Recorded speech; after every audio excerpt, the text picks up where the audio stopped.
sentensya sa tulo ka mga Pinoy nga nakumbikto sa pang-espiya sa Qatar gipaubsan.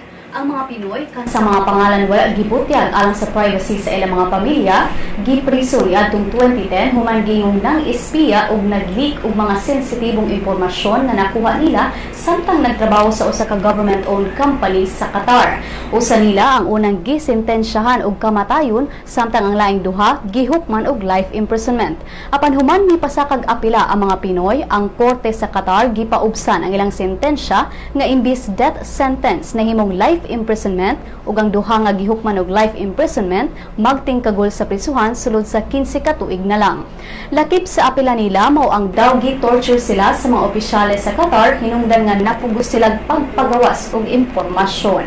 Si Department of Foreign Affairs spokesman Charles Jose niingon nga ang embahada sa Pilipinas nasayod sa mga alegasyon sa human rights violations.